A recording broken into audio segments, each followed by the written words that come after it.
Berlangsung di Gedung Grand Sumberia, Kota Gorontalo, Menteri Koordinator Bidang Politik, Hukum, dan Keamanan, Jenderal Purnawirawan Wiranto memberikan arahan terkait kesiapan pemilu di Provinsi Gorontalo.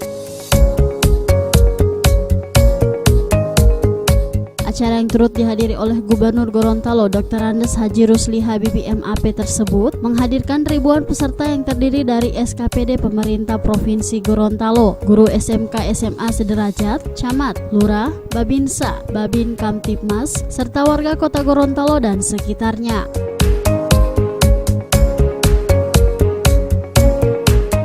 Dalam arahannya, Menko Polhukam Jenderal Purnawirawan Wiranto mengatakan, pemilu harus dijadikan wadah berpesta oleh masyarakat untuk memilih pemimpin ke depan dan bukan dijadikan konflik karena berbeda pendapat.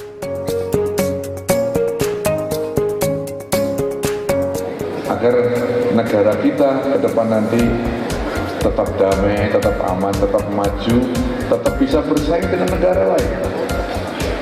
Jadi milih pemimpin ini tidak main-main lagi, bukan hanya sekedar pesta demokrasi. Memang betul pesta demokrasi karena rakyat diajak senang, gembira, diberi kesempatan memilih pemimpin 5 tahun sekali.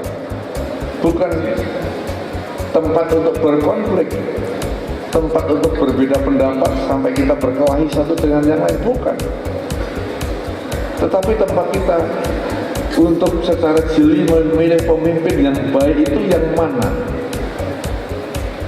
Nah, di sini teman-teman sekalian,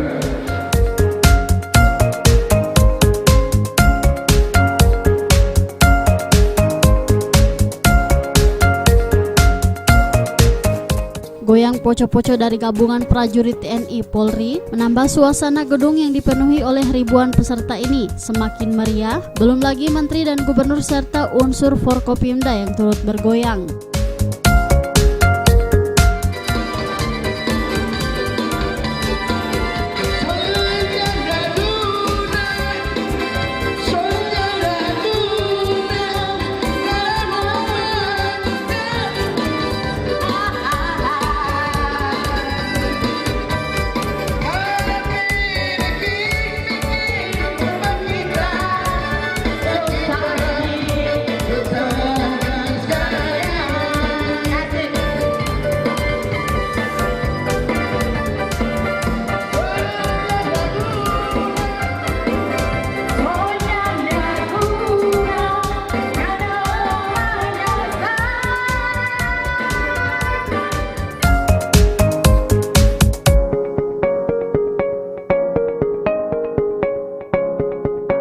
Tim Liputan Advertorial Mimosa TV.